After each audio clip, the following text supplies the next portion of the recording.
threshold needed to become the next commander-in-chief. Despite all this, Democrats are continuing to try to undermine the president-elect and are still refusing to accept the election results. According to Politico, in an interview with his hometown newspaper, former President Bill Clinton took several shots at President-elect Trump, saying, quote, "One thing he does know is how to get angry white men to vote for him." Clinton also blamed the FBI for his wife's loss, saying, quote, "James Comey cost her the election." But that's not all. Hillary Clinton's campaign chairman, John Podesta, is making headlines for refusing to say that the election was free and fair. Watch this. Do you believe this was a free and fair election? Well, look, I think the Russians clearly intervened in the election, and I think that now we know that both the CIA, the Director of National Intelligence, the FBI all agree that the Russians intervened to help Trump. You didn't answer the question. Do you believe this was a free and fair election? Well, I think it was. I think it was distorted by the Russian intervention. Let's put it that way. Now, can you imagine if the tables were turned and Donald Trump's campaign said the same thing? Then you have disgraced interim DNC chair Donna Brazile, who WikiLeaks exposed as having given debate and town hall questions to the Clinton campaign. She's now taking the Democrats' Russian hacking talking points to a new low level. Watch this. This was a very intrusive process. The president's party was hacked, not the Democratic Party. The president, he is a Democrat. His party was hacked. The emails were weaponized. The release of stolen, hacked emails caused a lot of confusion. And, of course, it disrupted our daily campaign lives. Donald Trump used this information in ways to also sow division. I was very disappointed, and his repeated usage of some of the stolen information, he used it as if he received daily talking points. As for President Obama, he's still making excuses, but appears to be finally admitting that the main reason President-elect Trump won is because he outworked Hillary Clinton on the campaign trail. Watch this. Oftentimes, younger voters, minority voters,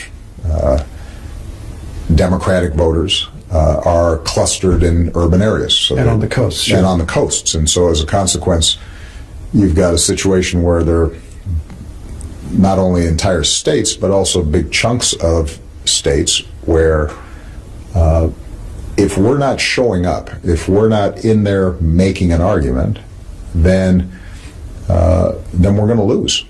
And we can lose badly, and that's what happened in this election. Joining us now with reaction is the author of the best-selling book Treason, former Speaker of the House and Fox News contributor Newt Gingrich. Mr. Speaker, I want to get to all the election results and the Electoral College vote in a second, but first I want to talk to you a little bit about what's been going on in Europe. First, we saw earlier today, we saw the Russian ambassador in Turkey being assassinated on television, actually videotaped, and then later on we hear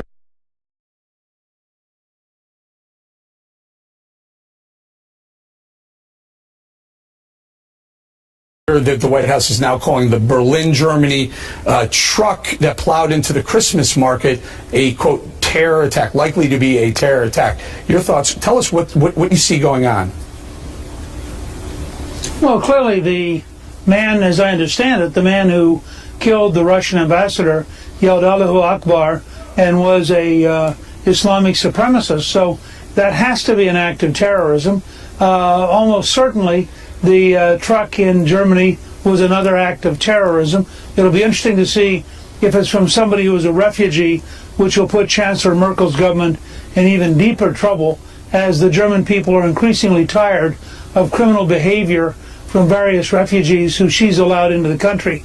So this is just part of the dangers of the world we now live in. You may have noticed that tourists were attacked in Jordan, something that's very unusual. But yesterday, a group of tourists were at a castle in Jordan, and they were attacked, and I think about 12 of them were killed. It's a very unusual happening. We are up against a worldwide effort, and we have no current strategy capable of dealing with that problem. Mr. Speaker, talk to us about the relevance of that Russian ambassador being shot. We know what's going on. This at least temporary truce or peace agreement that's supposed to be going on in Syria. Will it hold? And what is the risk to the Russian side of this? You know, look, Well, I mean, one of the things that Western liberals have refused to recognize is if the Russians and the Iranians are prepared to back Assad, the dictatorship's going to survive. There's not enough force on the other side. And so what you're seeing happen is slowly they're grinding down the opposition. The opposition, by the way, is not particularly nice people. I mean, we're now learning in Aleppo, for example, that a lot of people were terrorized. They were told if they tried to leave, they'd be killed. This is by the so-called moderates.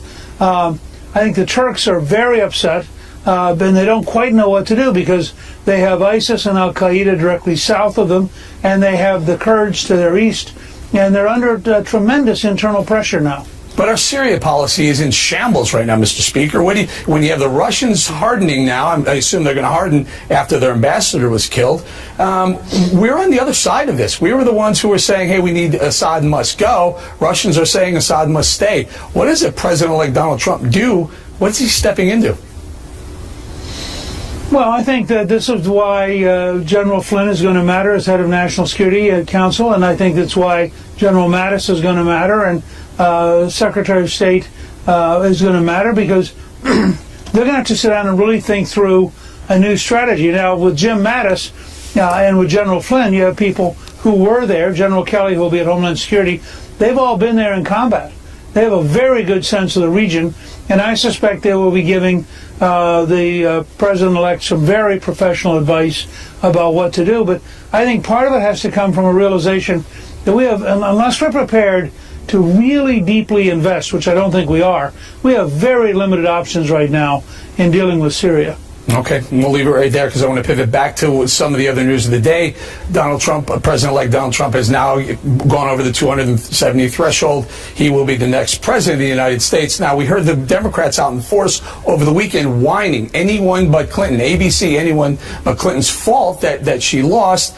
Specifically, Donna Brazile, you heard her right there. Now, this is someone who leaked some questions about debates and about town halls to Hillary Clinton. Should she even have a voice going forward in the political debate? Well, I think clearly she, and CNN believed this, and they fired her. I like Donna personally. I've known her for many years. We have ties going back to Tulane and to New Orleans.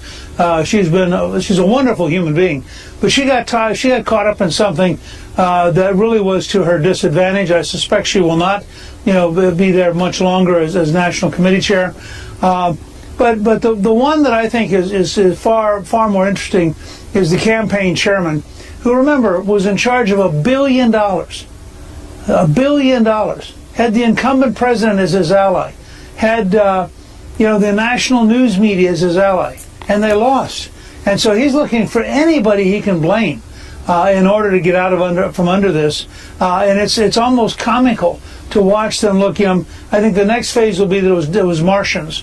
This was all done by Martians, and Hillary would have won except for the Martians. Except for the Martians. John Podesta, I guess you're talking about Podesta, and Robbie Mook also could. Those two took a lot of the blame the night of the election. Apparently the reports were that she got very angry with both of them. Bill Clinton, former President Bill Clinton, said Donald Trump, what he knows how to do is get angry white men to vote for him. Your thoughts on that? Well, first of all, I also got a lot of white women to vote for him. He got a lot of other people to vote for him. I think he ran ahead of Romney with Latinos. He ran ahead of Romney with African Americans. He ran ahead of Romney with Asians. The fact is that he did, he won the election, which is a pretty big starting point. But imagine the problem you got if you're Bill Clinton. It's Christmas week.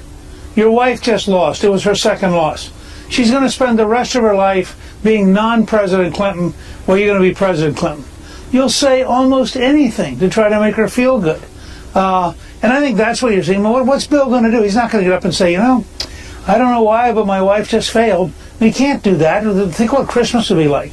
So I give him a certain slack. And I figure it's Christmas week, Bill. Do what you can. I understand it. But none of the rest of us should take it seriously. You're being generous. You're being generous. I mean, there's that angry white male comment. It's Christmas, Eric. Come on. Yeah, it's Christmas. But as you point out, Donald Trump exceeded Mitt Romney in the Hispanic vote. He exceeded Mitt Romney in the African American vote as well. So you can push back on Bill Clinton a little bit. Hillary Clinton, what was the turning point? We just have about 30 seconds or so. What was the turning point? Why did she lose this election? Well, she only lost because she didn't have the energy and the drive to go to Pennsylvania, Michigan, and Wisconsin. In the end, Donald Trump outworked her. You look at, he was doing 5 and 6 big rallies a day. She's doing one small rally. Well, that exchange rate in the age of social media, he's getting 20, 30,000 people, all of them with their smartphones, all of them sending stuff out on Facebook. He was creating his own network. A typical Trump rally had about the same number of contacts as MSNBC. All right, we're going to leave it there, Mr. Speaker. Thank you. By the way, Hillary Clinton will have a lot of time to go walk through the forest now. She can spend a lot of time doing what she does in the forest. Going to leave right there, Mr. Speaker. Thank you very much. Coming up, a truck plows into people at a Christmas market in Berlin. The White House is calling it an apparent terrorist attack. Dr. Sebastian Gorka reacts next, and then later. Her current scandals and controversies will continue throughout her presidency and will make it virtually impossible for her to govern or lead our country. That was President-elect Donald Trump slamming Hillary Clinton on the campaign trail. Democrats seem to forget just how corrupt Clinton is when coming up with new excuses for why she lost. Clinton Cash author Peter Schweitzer will join us, and later. Michelle Obama said yesterday that there's no hope.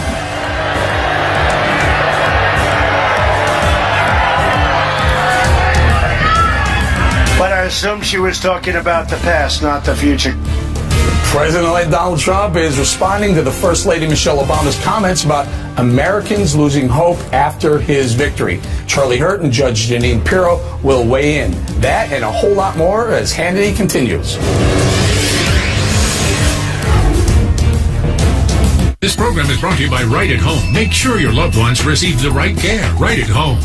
In Washington, good evening. The number of dead rising in a holiday horror scene in Berlin, Germany. 12 people now confirmed killed when a truck slammed into a crowd enjoying an outdoor Christmas market. Many of those killed were crushed to death. At least 48 were injured and sent to hospitals. German police are working to confirm their suspicions of a terror attack. The driver of the truck has been arrested. Sources telling Fox News no Americans are believed to be among the victims. In Arkansas, police offering a $20,000 reward in the hunt for a killer of a 3-year-old boy. The boy shot and killed during a road rage incident Saturday while Christmas shopping with his grandmother. Police say the shooter was angry at the grandmother for taking too much time at a stop sign. That's Look at News. I'm Kelly Wright. Now, back to Hannity.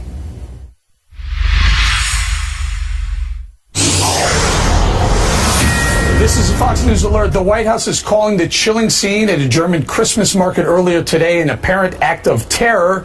And President-elect Donald Trump released a statement expressing his condolences for the victims while adding that radical Islam must be eradicated.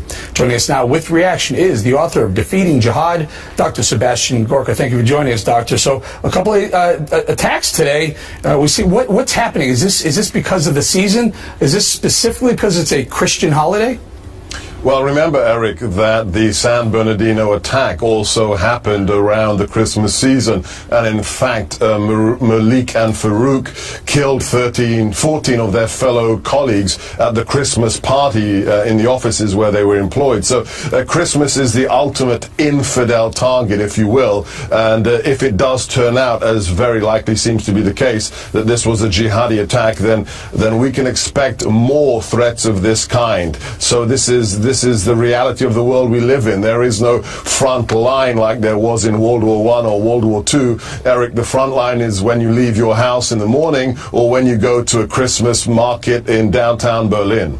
Dr. Gorka, the State Department issued warnings to Americans overseas saying, hey, beware of these markets, these Christian markets, because they may be targets of terror. Yes, I mean, this is the sad reality. I often get requests from friends and even people on Facebook saying, I want to go on holiday to Paris or to Germany. What do you advise? And it's very simple. The jihadis have made it clear. Al-Qaeda in their magazine Inspire, ISIS in their publication Dabiq, go to places where there are large amounts of infidels who cannot protect themselves. So anywhere that there's lots of people, tourist attractions, Christmas markets, we saw this before in Nice. This is the reality where there are a lot of people who are unarmed, who are civilians who cannot look after themselves, that will be a seductive target for jihadis that want to attack infidels. Seductive target meaning it's a soft target. There's not a lot of defense. There aren't a lot of barriers, not a lot of armed guards at some of these. Is this a whole new world for us? Well, the fact is that the dangerous reality, Eric, is that ISIS has learned from the mistakes of Al-Qaeda. Al-Qaeda was, ironically, too successful on September the 11th. They killed 3,000 people in 102 minutes. So afterwards, they were obsessed with weapons of mass destruction. They experimented with chemical weapons in Afghanistan. You remember the video of the puppy being killed. They wanted to go bigger and bigger and bigger. ISIS understands this is just about guerrilla warfare. They've said, you don't need to build a bomb. You don't even need to get a gun. Get in a truck, and literally they wrote, mow the infidel down like grass. And that's what they did in Nice, and that's what it looked like they did today in Berlin. Yeah, they're almost the same looking type of truck. I think they call them a lorry, where literally two people got into this truck and just started mowing down. But Dr. Gorka, there's no defense of this. I mean, what do you do? Do you just stay away from public squares? Well, the first thing you do, and this is what I write in my book, Defeating Jihad, is you have to be tactically aware. Every human being that walks the planet now, every U.S. citizen, the way we walk around, look at downtown, centers of any suburb, and people are walking around staring at their iPhone or their Android. Well, you know what? Then you are a target. You've got to be aware of your surroundings, because the important thing is jihadis surveil. They don't decide one morning, I'm going to attack the Christmas market in Berlin. They check it out, they videotape it, they collect intelligence like any operation. And we should be aware, if the neighbors in San Bernardino had reported what they saw happening in that house, we potentially could have saved those people. So people need to, as the police say, your head should be in a swivel, and you should be tactically aware every time you leave the house in the morning. President-elect Donald Trump issued a statement today. He said, our hearts and prayers are with the loved ones of the victims of today's horrifying terror attack in Berlin. And he goes on to point the finger. He says, ISIS and other Islamic terrorists continually slaughter Christians in their communities and places of worship. And it almost is giving a warning to Americans overseas. Absolutely. I mean, this is the big thing that's going to change on January the 20th. There'll be a new sheriff in town, and the first thing that I can predict, if you listen to his Youngstown speech, if you read the book by his National Security Advisor, Lieutenant General Flynn, the first thing that's going to happen after the inauguration, political correctness is out of the window. We're going to throw away this idea that you can't call a jihadi, and we're going to be honest. They are religiously motivated, and one of the things they want to do is eradicate Christians. They're trying their darndest in Iraq. Just look at Karkosh, look at other areas that have been expunged of Christian culture, and they're trying to come back now to burnt houses and destroy churches. That's the enemy, and we're finally going to take them seriously come January 21st. Dr. Gorka, the other horrific event that took place today was an assassination of a Russian diplomat in Turkey. 22-year-old gunman shoots and kills the Russian the ambassador in Turkey. Talk to us about the significance of that. Yeah, this is a very, very lethal threat. So the reports that we have already are that this young, if you look at the video, which is a shocking video, which I'm sure we're going to have to live with now for years going around the internet, this young, fit-looking man in a dark suit and a tie, allegedly he was a police officer. So this is what we call the insider threat. This is somebody who's inside the security services. He's authorized to use force. He carries a weapon. He gets inside the perimeter into the so-called sterile zone, and in the middle of an art gallery, guns down an ambassador. That's one of the most pernicious threats we have to deal with, the people who are inside the wire, as we say. And then immediately after firing those shots, he yells out Allahu Akbar several times and says, and then he makes some reference to Syria. You'll die in Syria, I'm sorry, we'll die in Syria, you'll die here. Yes, absolutely. So this is connected to the ongoing, what I like to call, global jihadi movement. This is a young man who's decided to go against the regime itself, the allies, if you will, the people that are working in the theater, and send a very clear message. He's shouted, Allahu Akbar, God is greater, or Allah is greater, multiple times. And then the other thing that needs to be noted, he shot other people in the art gallery. So he killed the ambassador, but other people were wounded as well today. All right, Dr. Gorka, thank you very much. It is a very, very dangerous world. Thank you very much. Thank you. All right, coming up next here on Hannity. Her current scandals and controversies will continue throughout her presidency and will make it virtually impossible for her to govern or lead our country. Remember when President-elect Donald Trump was saying that on the campaign trail? Democrats are ignoring those facts about Hillary Clinton as they complain about her election loss. Clinton Cash author Peter Schweitzer joins us next and later. Michelle Obama said yesterday that there's no hope.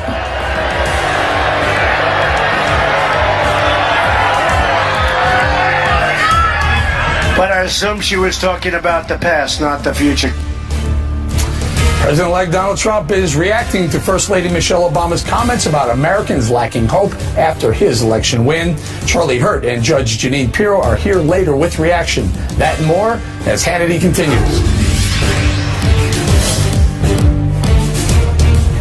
Clinton lost in November, but many on the left just can't quite get over it. And while liberals continue to whine and make up excuses, one main reason for Clinton's devastating loss is her blatant corruption. You might remember, then candidate Donald Trump called her out on the campaign trail over and over again. Watch this. The FBI has reopened its criminal investigation into Hillary Clinton. She shouldn't be allowed to run. They're also conducting a second criminal investigation into Hillary's illegal pay-for-play corruption at the State Department. We could very well have a sitting president under felony indictment and ultimately a criminal trial. Her current scandals and controversies will continue throughout her presidency and will make it virtually impossible for her to govern or lead our country. Now, I don't think it's going to matter because she's not going to win, but...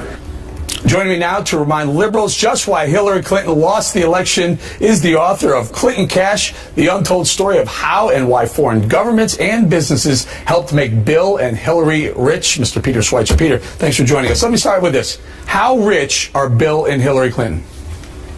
Well, they've made about $250 million since they left the White House, which if you compare that to other ex-presidents, that's maybe 8 times what any other previous ex-president has made. So they're very wealthy, and they've taken in a whole lot more than anybody else has in their position. Okay, Peter, that's amazing. First of all, that's almost blows my mind that 8 times any other former president. But is it corruption? Is it cronyism? And by the way, are either and all or both of these illegal?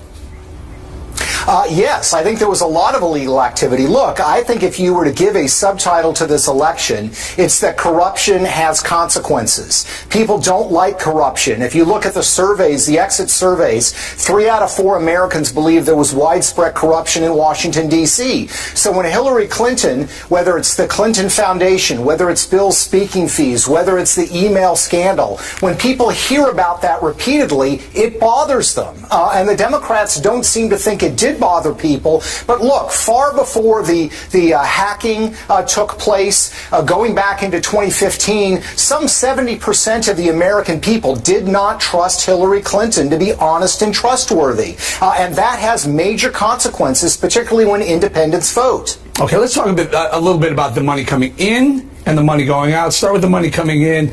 A lot of pay-to-play accusations. Tell us about whether it's legal or illegal, some of the activities that may be questionable. Well, if you perform a favor for somebody in exchange for money, whether it's explicit or not, that is a crime. And whether that goes to a charity you control, like the Clinton Foundation, or ends up in your pocket, it's a crime. But so if you look at something like... a crime punishable by what? By going to jail. It's a violation if you are a federal government employee, whether you're the President of the United States or someone else, to do a favor, an official government favor, in exchange for somebody else. The notion of pay to play. Now, proving that is not always easy, but you can prove it sometimes, of course, if you have a videotape confession or if you catch something on audio, the FBI is listening in. You can also, though, be charged, as happened to Senator Menendez of New Jersey. They use these shell corporations and these kind of brokers for the money to go into these areas, and then it comes back to them. Is that enough, I guess, plausible deniability for them?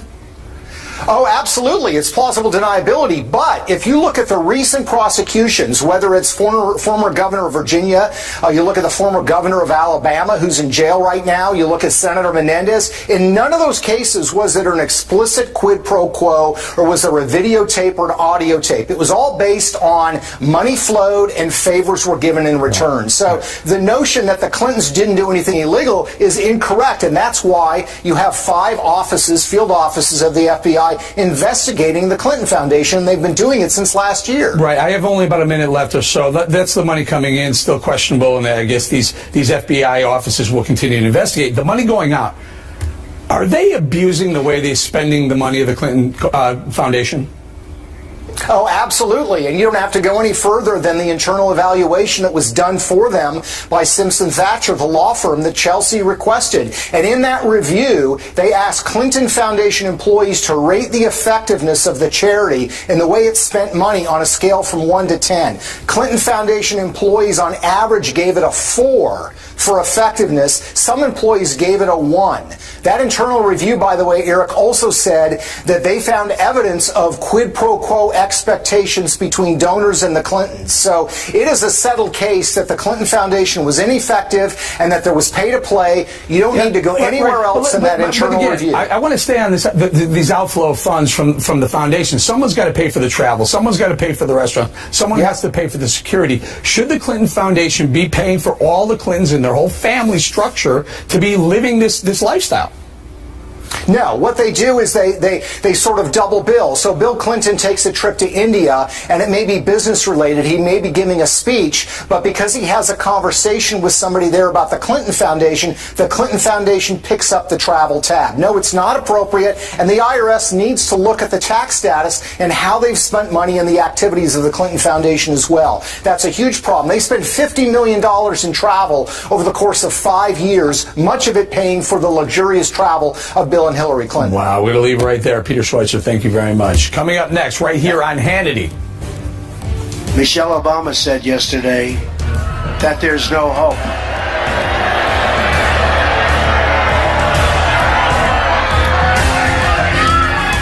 But I assume she was talking about the past, not the future. President-elect Donald Trump reacts to First Lady Michelle Obama, saying his election win is causing Americans to lose hope. Charlie Hurt and Judge Jeanine Pirro will weigh in later. Plus, we will build a great wall, and we will stop illegal immigration for good. And President-elect Donald Trump vows to build a border wall with Mexico, and it couldn't come at a more dire time. According to the Border Patrol, in November, more than 47,000 people were caught trying to cross the southern border. Chris Kobach joins us later as Hannity continues. Plowed through a crowd of shoppers at a Christmas market. Many of the victims were crushed to death. The driver of the truck has been arrested. An alleged accomplice, identified as a Polish citizen, died at the scene. The U.S. ambassador to the UN is urging member nations to quickly put monitors on the ground in eastern Aleppo, where a mass exodus of civilians and rebel fighters is underway. The need for urgency is prompted by reports that many of the people waiting to be evacuated are dying of exposure in bitter cold weather. That's a look at news. I'm Kelly Wright in Washington. Back now to Hannity.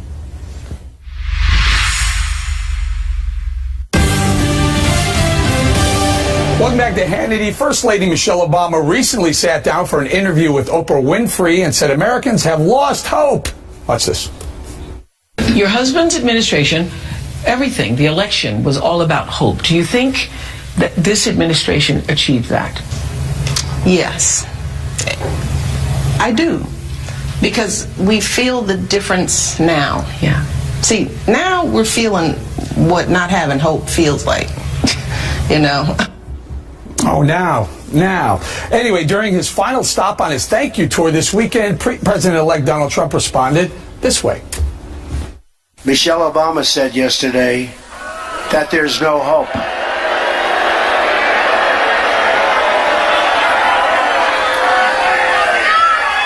But I assume she was talking about the past, not the future. I actually think she made that statement not meaning it the way it came out. I really do, because I met with President Obama, and Michelle Obama in the White House. My wife was there. She could not have been nicer. I honestly believe she meant that statement in a different way than it came out.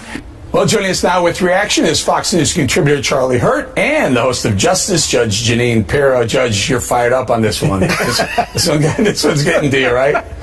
You know, go ahead. No, I just want to know. Now there's no hope. All of a sudden, Barack is leaving office and hope is gone. Rises and falls with Michelle and Barack Obama. There no longer is any hope. You know, I thought that when they hit low, they go, the Obamas go high.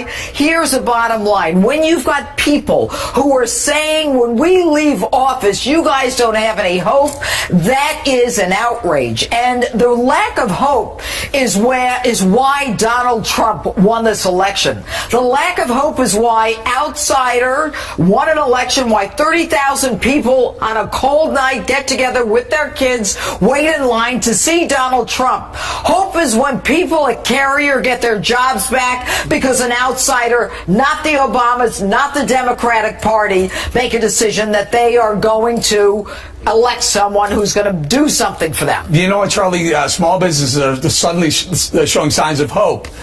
Consumer confidence is going up. There's hope. There's hope in the economy. There's hope for the average American now. Yeah, there's hope in all the places outside of the White House gates, obviously. You know, this is, I think, what happens when you spend 8 years campaigning on some sort of empty promise, a slogan about hope. It loses all meaning. And what I find really sad about this at this juncture in history is that you had the Obamas. They had a story that they told people, and it really was a very hopeful story, and people believed in them. And they had this extraordinary moment, this extraordinary opportunity, had 8 years to do it, 2 years of Democrats in control of the Congress, and they completely failed by any measure. And for them to sit back and with this rearguard action about how now everything's hopeless, it's a sad day. Judge, didn't the First Lady at one point say, "I'm finally proud to be an American"? What did she insinuate with that? When her husband was about to be nominated a candidate for president,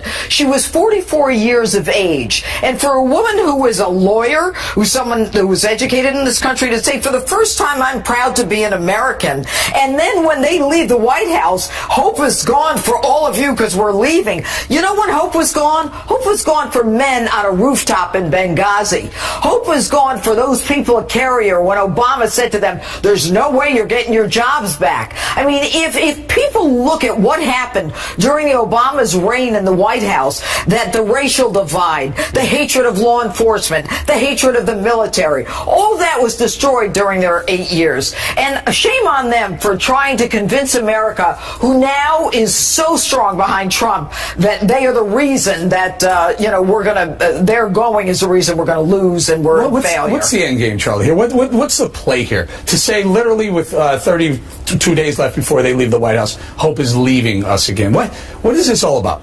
I think that the Obamas are pretty much going through what all Democrats are going through right now, which is the 7 stages of grief or 12 stages of grief or denial or whatever, where they're having to realize that the Obama presidency was a complete failure for Democrats. This wasn't just a one-night loss, last month. This was 8 years of losses for the Democratic Party. The only Democrat to win re-election was Obama himself, and therefore he was able to say, "Look, I've been a success.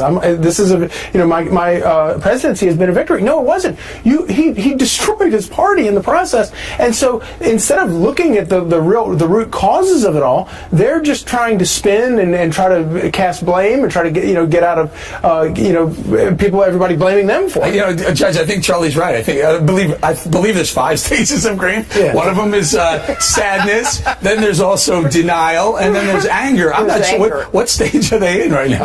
I just remember Barack Obama saying, he's going to take it as a personal insult if they don't, elect Hillary Clinton. Well, I think they've been mad for a long time. But, Eric, when you think about it, to say that hope is gone to the American people is really a low blow. It's the worst thing you can say. It's the worst thing you can say. I don't know. It could be the worst thing you could say.